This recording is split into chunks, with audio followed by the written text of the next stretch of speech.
तमाम जगह हमारे साथ जुड़े। सर क्या कुछ जायजा थाना में? देखिए, इनका शेड्यूल इंस्पेक्शन था और उसी को किया गया है और जो त्रुटियां हैं वो एसएचओ को बताया गया है।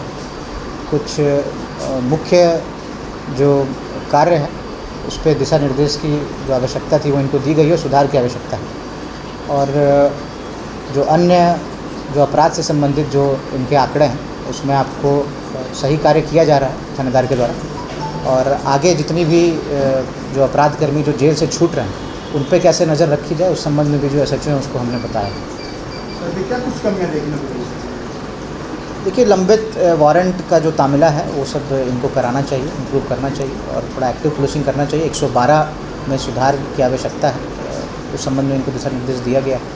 और जो लूट डकैती और मर्डर के जो रैंसम और किडनैपिंग फॉर रैंसम के जो अक्यूज़ड हैं या जो अभी आपको झाझा में जो घटना हुई थी किडनैपिंग के, जिसमें जो भी अक्यूज़ हैं, जो भी आपको फ़रार चल रहे हैं या जेल से छूट के आए हैं, उनके ऊपर एक नज़र रखने के लिए एसएचओ हैं उनको कहा गया है। और क्योंकि लक्ष्मीपुर से इनका बॉर्डर पड़ता है और क्योंकि वह अपराध से संबंधित क्षेत्र है तो इस कारण से इनको विशेष ध्यान उस क्षेत्र पे भी रखना पड़ेगा ताकि ये एक अच्छा समन्वय जो उसके जो एसएचओ हैं उनसे बना के रखें और कोई भी ऐसा अपराध तो उस पर काबू पा सकें। साइबर क्राइम सर लगातार बहुत प्रयास से फिल्मी से कहने के साइबर क्राइम हो जा रहा है, तो उसके लिए सर इसका प्लान क्या करेंगे?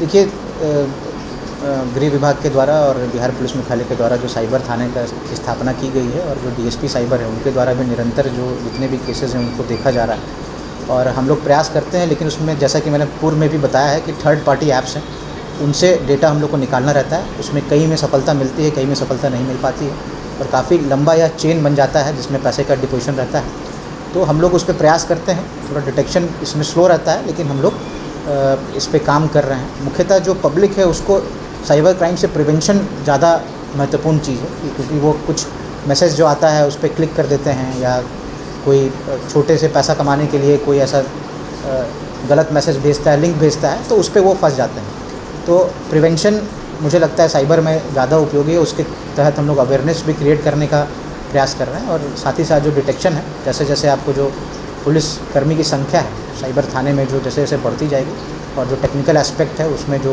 हम लोग में सुधार होगा तो हमको लगता है कि इसमें भी हम लोग बेहतर कार्य करेंगे। सर एक सवाल है सर, यातायात का जो झाझा में ज़्यादा जाम लगे सर और यातायात पुलिस भी इंस्पेक्टर बहाली किए गए थे, उनको नहीं रहने का ज़्यादा समस्या हो। वो देखिए, उस समय यातायात का वो मेरे ही द्वारा उस इनिशिएटिव को लिया गया था लेकिन उसके बाद क्या हुआ कि थाना की स्थापना कर दी गई तो उसके बाद उनका यहाँ रहने का कोई औचित्य बनता नहीं है। थाने से उसको देखा जाएगा। थाने का एक विस्तृत पूरा अधिसूचना निकली हुई है जिसके तहत कितने जो कर्मी हैं, पुलिसकर्मी हैं उसमें रहेंगे। धीरे धीरे उनका रिक्रूटमेंट किया जा रहा है। पहले आपको थाना मिल गया, ये सबसे बड़ी बात है और धीरे धीरे जो पुलिसकर्मी बढ़ते जाएंगे उस हिसाब से पूरे जमुई में मुझे लगता है ट्रैफिक पे बेहतर कंट्रोल हो पाएगा।